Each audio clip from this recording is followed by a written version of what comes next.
มันสวนนี่นะมันเลยมีแตก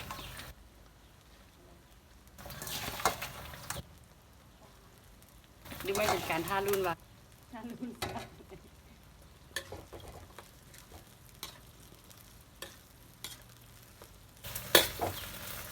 ฟ้างาม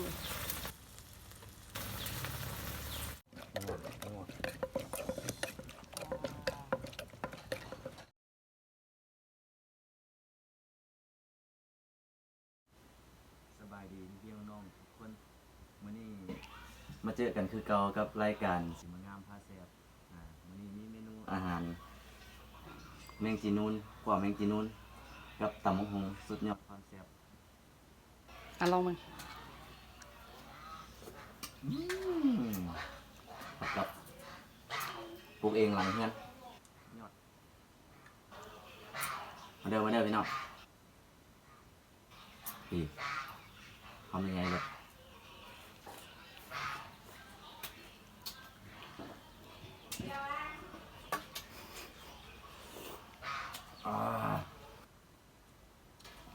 กินไปนู่น นั่งกินนู้นตัวใจหมู่บ้านเนี่ย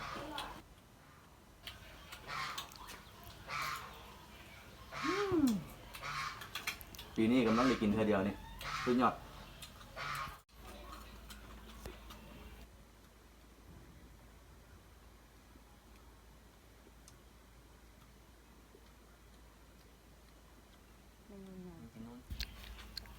แมงจีมูน คำไงบนเปล่าบนเตา กระจายมันขึ้นคือหนาวเฮียน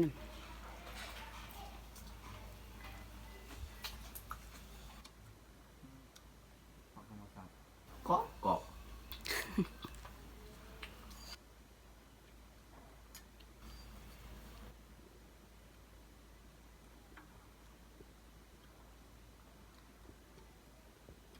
แรก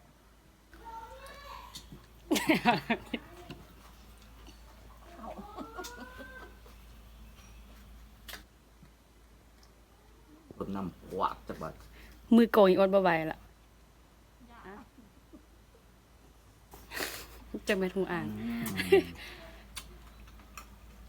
กับแมงจีนูนสุดยอด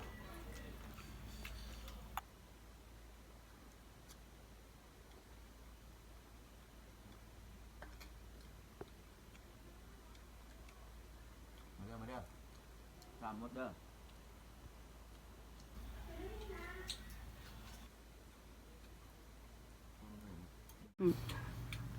มักเลน ภาษาลาวามากเลย บักเขือส้มเจ้า อันภาษาไทยเลย ภาษาไทยวันนั้น ว่าไหนวะมะเขือซุ่ม เป็นมักเลน ภาษาจีนเป็นยังไง โอ้ยเดี๋ยวผักสลัดมักกับ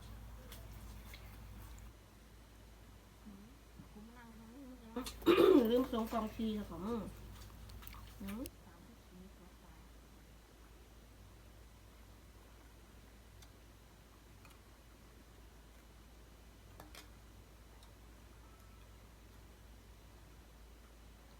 ไม่ใช่เลยวะ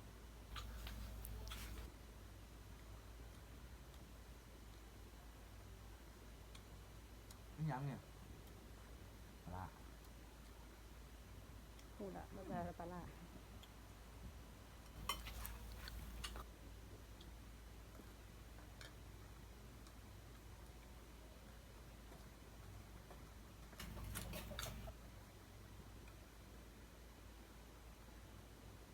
ผสมกันมา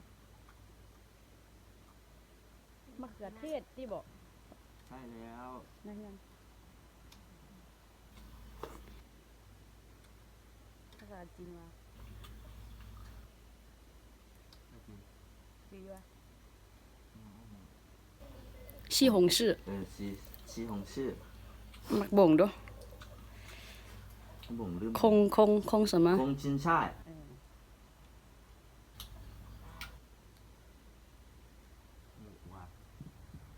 จานเนอะ โอเค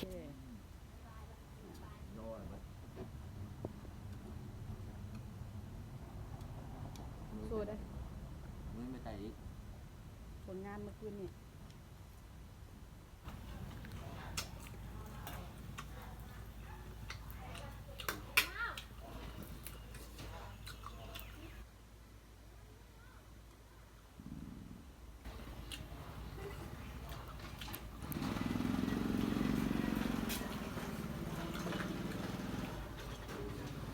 แซ่บขนาดพี่น้อง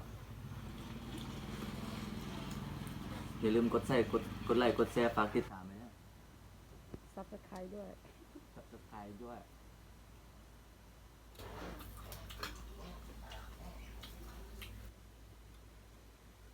ผมตาแซ่บเลยหามาหาสิตามมากิน พาไปแต่งงานที่นู่นน่ะอยู่บนใดสถานที่สีเมืองงาม สิมึงงาม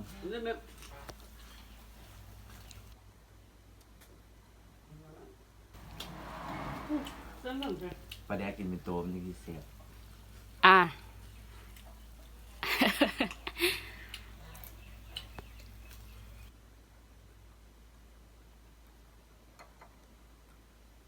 ครับเดี๋ยว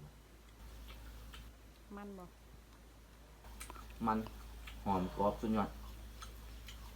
อันขวาใช้จืนใช้แม่นี่นั่นจืนใช้หยังเลย มีใบขี้หูดใส่ไข่บัวใหญ่ ปรุงรสด้วย รสดีเมนู เมนู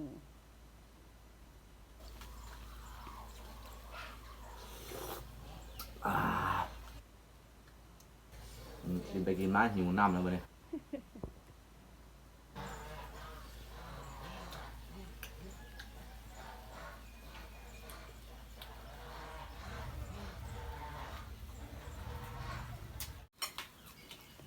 เอาว่านี่ขอลาไปก่อนพบกันใหม่คลิปหน้าเดี๋ยวว่าอย่าลืมไปกดติดตาม กดไลค์กดแชร์ในช่อง YouTube สิมงามพาแสบ โอเค บ๊ายบาย